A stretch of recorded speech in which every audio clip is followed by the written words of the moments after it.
a sua relação com o alcoolista que você ama faz toda a diferença. Mesmo que todo mundo esteja agindo errado, mesmo que seja só você agindo da forma certa, já é possível. O poder que você tem de acessar o sistema de recompensa cerebral do alcoolista, que é onde o álcool age no cérebro, já existe em você. Já existe na sua forma de se relacionar com essa pessoa no cotidiano. Só falta você usar os reforçadores da sobriedade do jeito certo. E com isso fazer o alcoolista começar a querer parar de beber. Seja muito bem-vindo, seja muito bem-vinda a mais um vídeo aqui no meu canal em que eu falo sobre estratégias para você levar quem você ama a parar de beber. O meu nome é Vitor Blasius, eu sou médico psiquiatra e o episódio de hoje é como agir quando a família dele ou a família dela bebe com ela. Mas por que fazem isso? Por que a família, às vezes, a pessoa que você vê a pessoa que você ama mal e a família ainda às vezes traz bebida para ele ou bebe com ele? Por que isso acontece? Vou te dar algumas possíveis razões para te ajudar a refletir e entender. Porque a primeira coisa que talvez venha na sua cabeça é coisas muito negativas em relação ao motivo que eles fazem isso. E compreender o porquê talvez eles façam isso te ajuda a ser mais precisa, te ajuda a ser mais preciso e conseguir desarmar ou modificar essa situação de uma forma mais eficaz. Primeira razão possível é desconhecimento do alcoolismo como doença. Às vezes essa família, por mais que tenha sofrido ou não, né, com problemas de álcool, talvez ela não entenda os sintomas do alcoolismo. E ela veja sintomas de alcoolismo, por exemplo, perder o controle sobre o quanto bebe, ou ter problemas com álcool, né, ter outros sintomas do álcool, como fraqueza moral. Ah, fulano lá se caiu, fulano lá perdeu o emprego, fulano lá tá tendo problemas no relacionamento. Talvez ele não entenda que o álcool pode trazer um problema, uma dependência, uma doença. Às vezes a pessoa não entende isso. Outras vezes, a família, né, membros dessa família, são alcoolistas também. E o que é o alcoolismo? Né? Mesmo que seja leves, né? Porque talvez se você está começando a me acompanhar agora, você talvez não entenda muito sobre isso e está tudo bem. O alcoolismo, ele não necessariamente ele é sempre grave. Muitas vezes a pessoa tem prejuízos mais leves e a pessoa vai passando batido, como se aquilo fosse normal, se aquilo fosse tudo bem. E aí, às vezes, os familiares têm também alcoolismo. E o que é o alcoolismo muitas vezes? É a mentalidade. A mentalidade. O que é da mentalidade? Às vezes esses familiares têm crenças positivas muito fortes em relação ao lado positivo do álcool. Né? Entendem o álcool como algo muito importante, algo muito essencial, ou algo muito presente ou normal. Né? E crenças negativas em relação à sobriedade e sobre quem é sóbrio. Né? Às vezes tem aquela ideia de que, olha, para se divertir tem que ter álcool. E aquelas velhas coisas que vão passando como normais. Né? Esse pensamento de que o álcool é muito importante, a sobriedade é desinteressante. Podem ter esse tipo de mentalidade. Né? E outra coisa do alcoolismo também é dificuldade de lidar com as emoções sem usar o álcool. Né? E aí, se a família tem essas dificuldades também, ela vai tender a fazer o quê? Achar normal beber junto com a pessoa que você ama. Achar que não tem problema nenhum. E muitas vezes se cria nesse grupo uma espécie de lealdade. A família vai criando uma espécie de lealdade. Né? Lealdade mesmo que no erro. Por quê? Porque, por mais que tenha um prejuízo nesse grupo, isso traz sentimentos de pertencimento, de aceitação. Certo?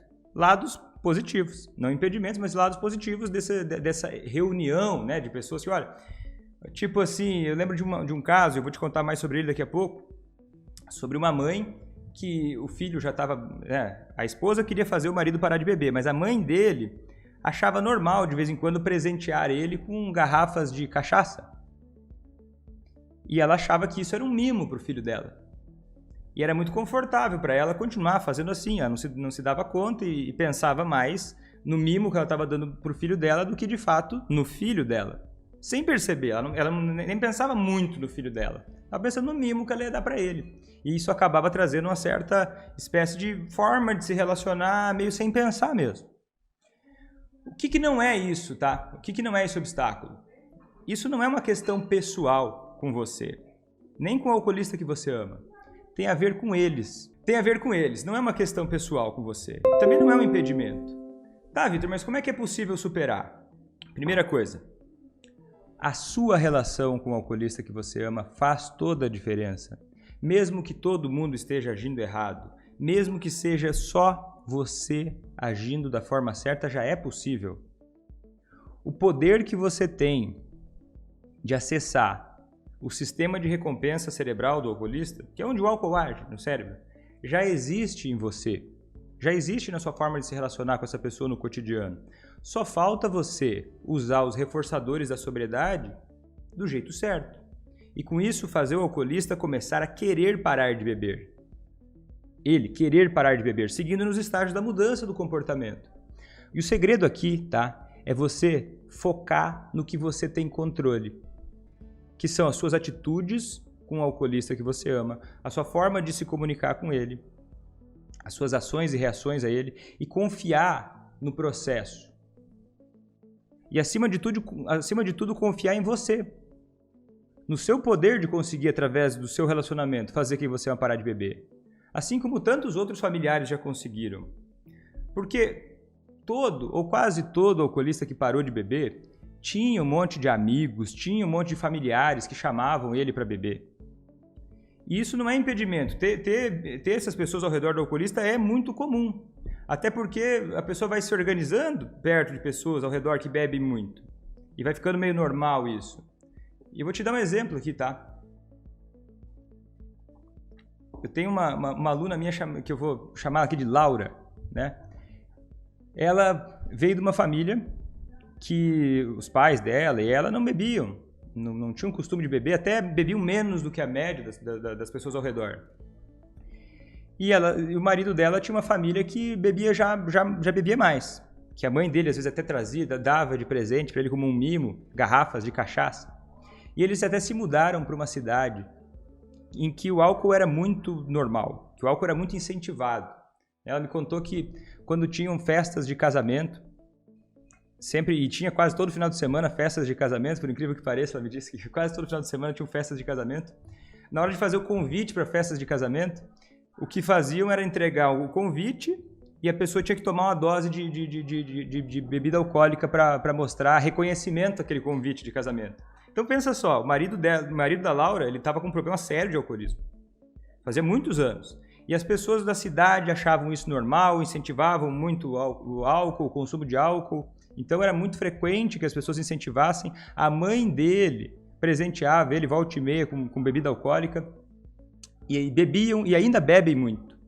Só que por meio, né, da forma dela de se relacionar com ele, usando o método ACA, né, do jeito que ela foi capaz de identificar o estágio da mudança dele, começou a perceber os gatilhos que faziam ele beber e os reforçadores do sistema de recompensa cerebral para incentivar a sobriedade, ele começou a querer parar de beber.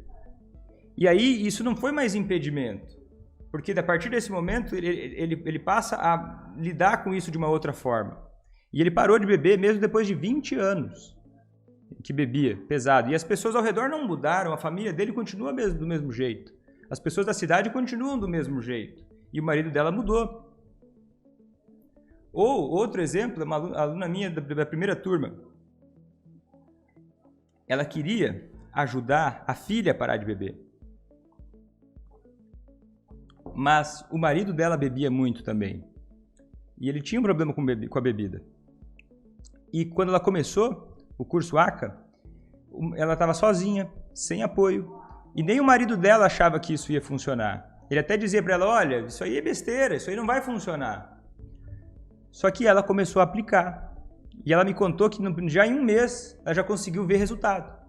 O marido dela parou de beber e começou a se unir a ela para fazer a filha parar de beber. Por quê? Ela percebeu que o marido dela estava no estágio de pré-contemplação, que é um estágio em que ele não achava que tinha um problema. E ela, através dos reforçadores do sistema de recompensa cerebral, da forma de se relacionar com ele, sem criar resistência, conseguiu que ele evoluísse para o estágio de ação. Achou um objetivo em comum com ele, inclusive, que, olha, existe uma razão que te interessa também em relação a parar de beber, e aí essa razão foi o start, né, que era ajudar a filha a parar de beber. E aí, com esse motivo inicial, parou de beber, E depois ele começou a ver como a vida dele melhorou muito em vários outros aspectos. E aí ele se apaixonou pela sobriedade. Né? Porque ele teve essa experiência positiva e aí eles conseguiram juntos fazer a filha parar de beber. Né? Mas pelo contexto familiar, ela estava lá, ó, minha filha, quero que minha filha pare de beber, mas em casa meu marido bebe demais. Parece, né? Se alguém olha de fora assim, pensa, parece impossível uma coisa dessas. Não é mesmo? E talvez você se sinta sozinho nessa luta.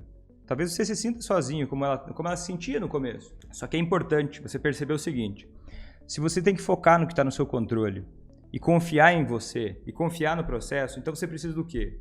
Cuidar de você na jornada. Cuidar dos seus sentimentos na jornada. E não se isolar. Não se isola.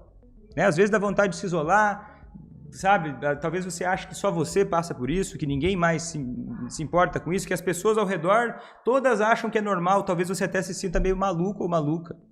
De achassem se duvidar de você e da importância de parar de beber. Então não se isola e se envolva com mais pessoas que pensam como você, que acreditam no que você acredita. E não dependa da opinião dessas pessoas que estão ao redor, porque elas estão envolvidas com as questões delas, muitas vezes não conseguem perceber aquilo que já é claro para você, a necessidade de mudança. E olha, tem um jeito errado de você fazer isso, tá? Que eu quero te ajudar a não cair nessa armadilha. É você não cair nessa armadilha. Por exemplo, cuidado para não ficar... Lembra que eu falei para você que tinha um sentimento de lealdade que se criava às vezes nesse contexto, por mais negativo que ele seja? Cuidado para não ficar falando mal da família toda dele o tempo todo, ou dela. Né? Porque isso faz essa pessoa sentir vontade de defender os familiares.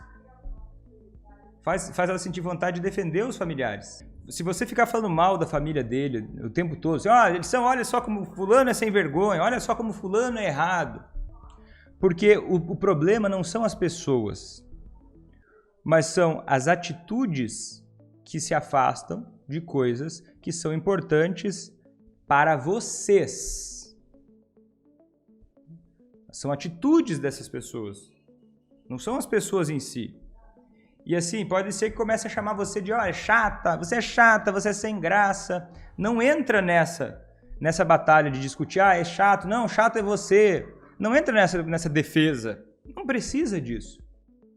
Porque senão cria aquela coisa de, então vai discutir quem é chato, quem é legal. E o ponto não é esse, nunca foi esse.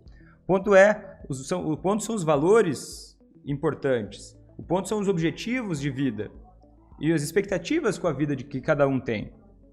E, acima de tudo, respeito, porque daí quando você respeita, você começa a quebrar esse clima de competição. Você não precisa se defender, você não precisa provar para eles que você está certo ou está certa.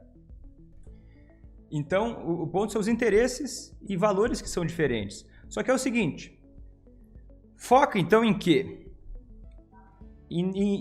Naquilo que interessa. Foca na pessoa que você ama.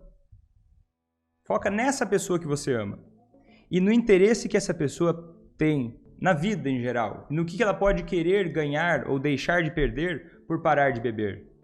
Pode ser que essa pessoa hoje já tenha alguns motivos, ou pode ser que ela possa passar a ter motivos, né? Passar a pensar nos motivos que ela possa ter para parar de beber. Porque quando essa pessoa querer parar de beber, conforme você aplicar através do seu relacionamento com essa pessoa, ela querendo de parar de beber, ela mesma vai passar a mudar a forma de enxergar esses relacionamentos e a forma com a qual se relaciona com esses familiares. E você pode ir ou não, vamos dizer que tem reuniões familiares, você pode não ir em algumas reuniões familiares, você pode não beber quando tiver reuniões familiares, ou você pode até ir embora, se essa pessoa que você ama começar a beber. Mas não com aquela coisa assim, eu vou embora, mas é porque vocês são todos errados, porque eu sou melhor do que vocês. Não tem nada a ver com isso, não. Você simplesmente pode não se sentir à vontade nesse ambiente e demonstrar isso não ficando nesse ambiente. E aí talvez chamem você, você é chata, você não faz nada legal, mas aí você pode contornar isso como? Sendo legal. Primeiro com você, cuidando de você. E aí você pode também programar atividades que não envolvam álcool. Por exemplo, vamos dizer que tem uma reunião na sua casa. A sua reunião na sua casa, pode ser que na sua casa possa não ter álcool. Ou possa até convidar essas pessoas para fazer outras coisas que não envolvam álcool. E ao longo do tempo, pode soar, de alguma forma, até ridículo. Que tem que ter álcool sempre. E você não precisa ficar explicando, não, mas é que eu acho o álcool errado. Não, eu prefiro não, eu me sinto mais à vontade quando não, né? Quando a gente bebe outras coisas, quando a gente bebe suco, quando a gente bebe água. E isso não necessariamente é uma coisa sem graça ou ridícula, né? Porque é uma forma diferente de enxergar as coisas. E quebrar o padrão, quebrar essa ideia de que você não se importa com eles. Porque eles podem ler, alguém pode chamar de chato ou chata, porque pode ler isso como uma ofensa pessoal. Ler a sua postura de querer mudar o estilo de lidar com álcool como uma ofensa pessoal, ou que você não se importa com essas pessoas.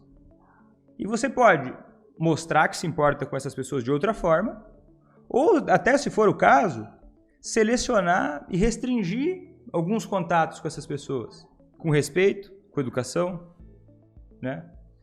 E procurar coisas que incomodam quem você ama.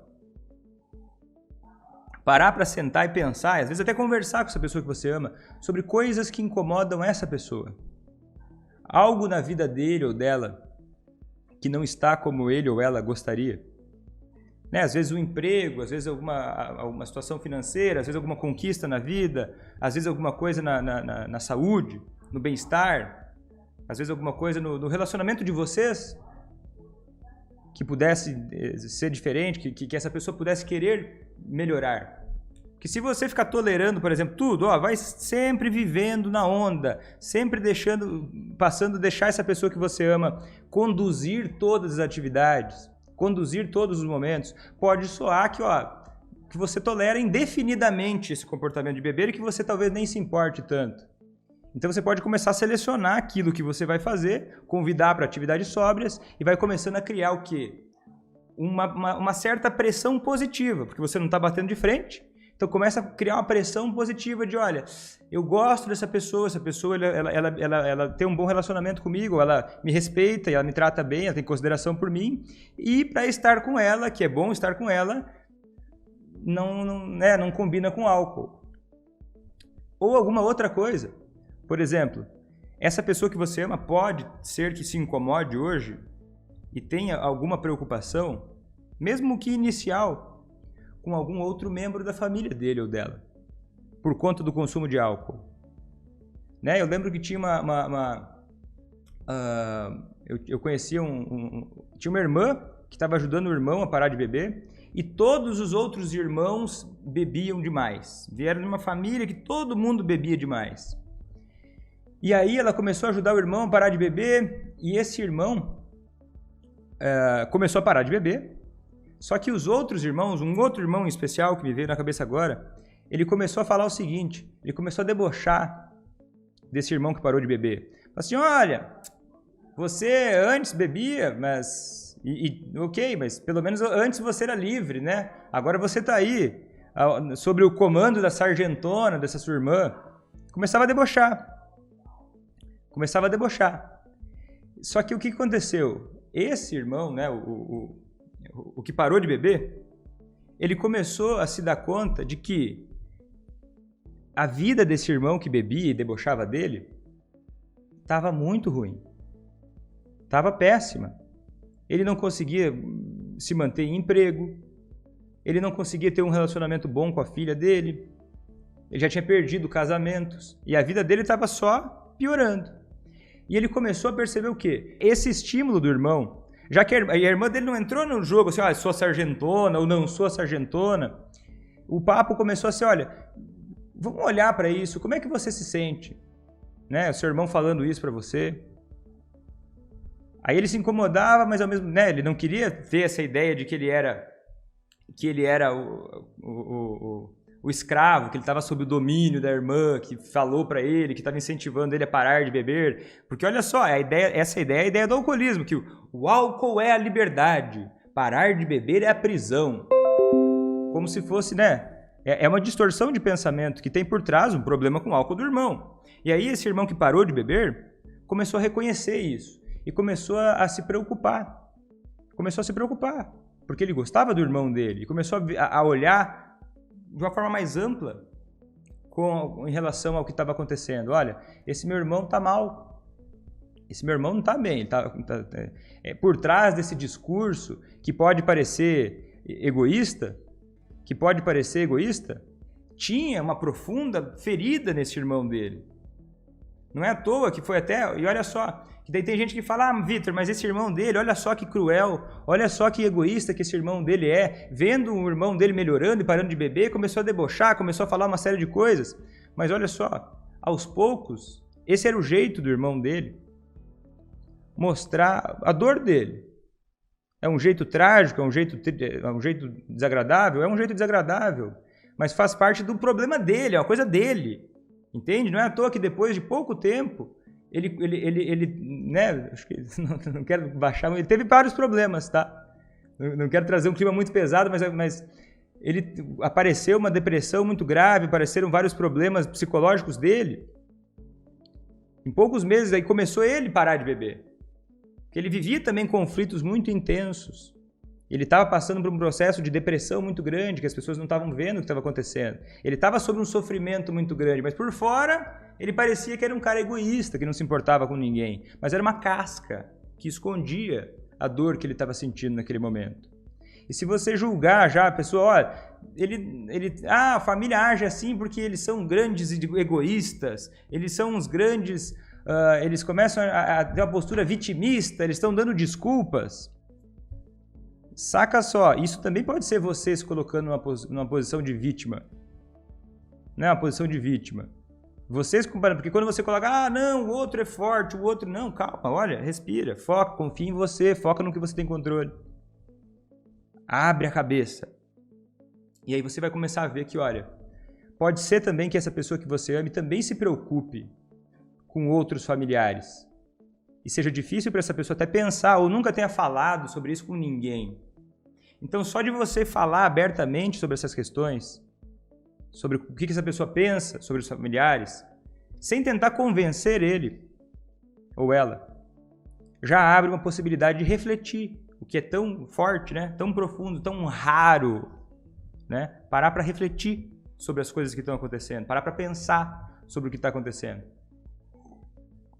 E se vier esse papo aí de, olha, se vier esse papo de, você está querendo me controlar, está querendo dizer como é que eu tenho que viver a minha vida, declara abertamente que essa pessoa é livre. É livre. O ponto não é obedecer você. O ponto não é obedecer você. Não tem nada a ver isso. O ponto são o quê? Os objetivos que cada um tem na sua vida. Os objetivos que interessam a você, né? As coisas que são importantes para você, as coisas que são importantes para essa pessoa.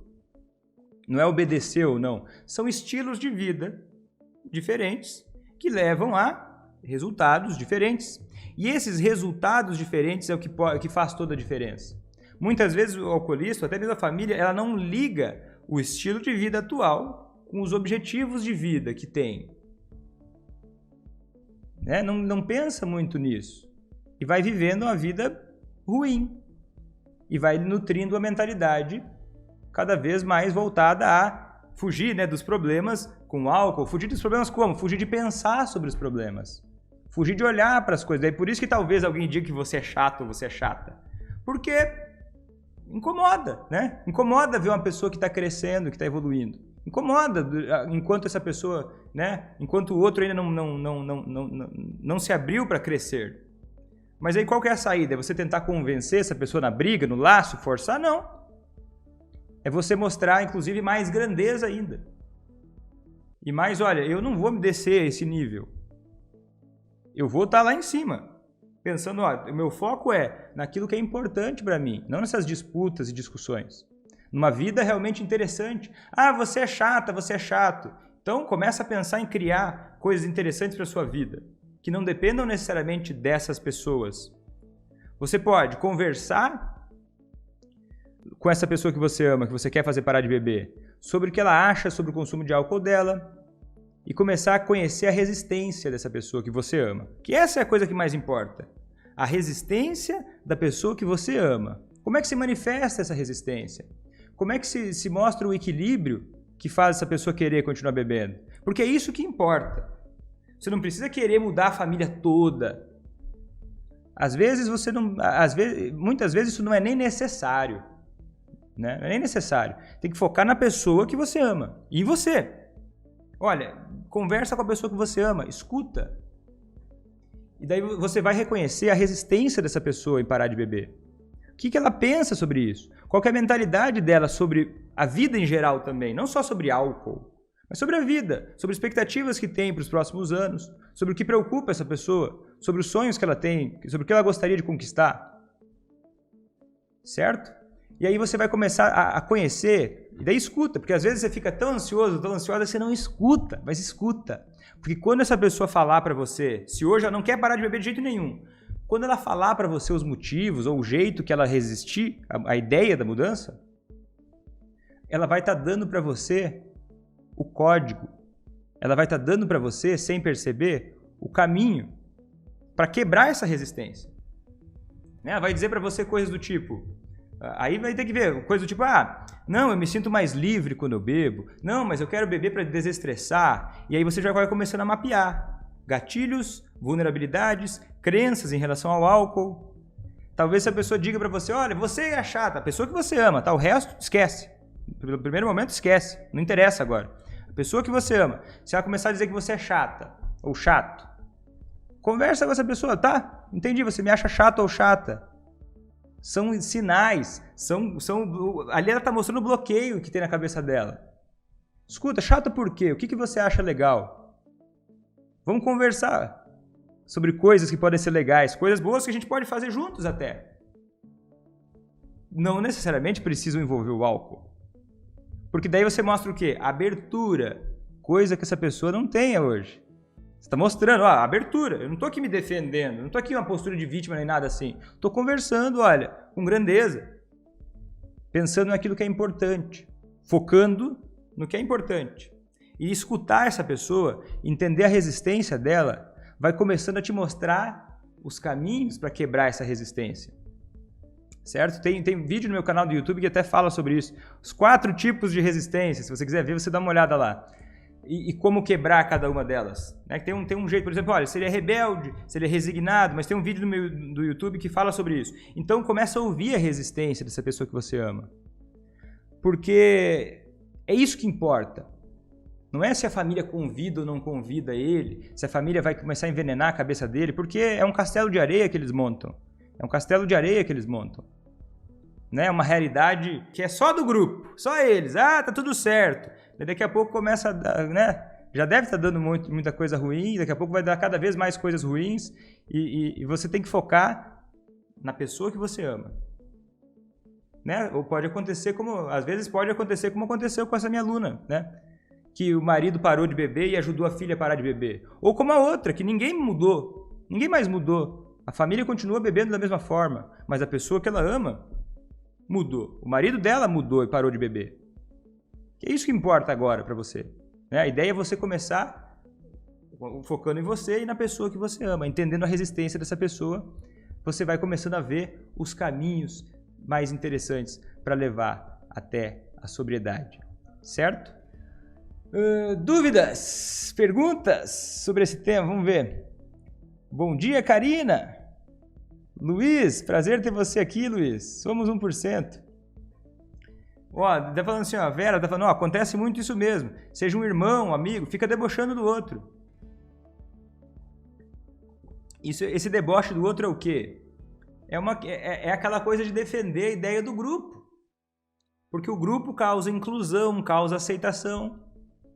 Só que quando você mostra também que você não está bloqueando, que você não está contra ninguém, que você aceita as pessoas. Você aceita, olha, você pensa diferente de mim, tá tudo bem, não estou querendo te corrigir. Você quebra essa resistência de grupo que acontece. Tá tudo bem de discordar. Meu foco aqui não tá, porque tem 2 lugares que você pode focar. No problema e na solução. Quando você foca no problema, por exemplo, um debocha, outro debocha, um resiste, um reclama, olha só, ele faz errado, não está fazendo certo. Você está focando no problema. Aí você tende a começar a pensar sobre o problema. E você tende a começar a ficar irritado, frustrado. Então, o que acontece? Você tem que focar na solução. Tá, o que eu preciso? Onde é que tem que estar a minha atenção? Na solução. Porque isso, eu sei que às vezes a mente é muito voltada a ficar olhando para o problema. Mas pensa só, igual você está dirigindo um carro. Vamos dizer que você está dirigindo um carro. Se você olhar para o meio-fio, fica só olhando para o meio-fio, deixa eu olhar para o meio-fio para ver se eu não bato no meio-fio, né? Porque se eu bater no meio-fio, eu vou causar um acidente. Só que se você ficar olhando só para o meio-fio, você vai tender a, às vezes, até se aproximar mais do meio-fio. Então você tem que olhar para frente. Né? Tem o meio-fio, beleza, eu entendo que tem ali o meio-fio, mas eu olho para frente. Foco na solução, porque daí você vai começando a encontrar abundância, liberdade, vantagens na mudança. Certo? Ó, a Roneide está falando. É assim na família do meu esposo. Todos bebem. E os que já conseguiram parar de beber acham que é melhor porque simplesmente parou de beber. Já pedi ajuda, mas ninguém está disposto a nada. Então assim, ó, Roneide, não entra nessa. De ficar falando com essas... Eles não estão prontos para mexer em nada ainda. Foca em você, você não precisa deles. Não precisa. Vem assistir as lives, se conecta com pessoas que acreditam no que você acredita e foca no que está no seu controle. Você não precisa dessas outras pessoas. Né? Não precisa deles. Ó, você vê, ó, quem parou de beber acha que é melhor, né? O clima de competição ele é o maior veneno que tem. Porque as pessoas perdem tempo nesse clima de competição, de quem está certo e quem está errado. É o maior veneno que tem para refletir sobre o que é mais vantajoso, sobre o que é mais interessante na própria vida. Certo? Então tá, gente. Essa foi a live de hoje. Eu vou ficando por aqui. Até a próxima.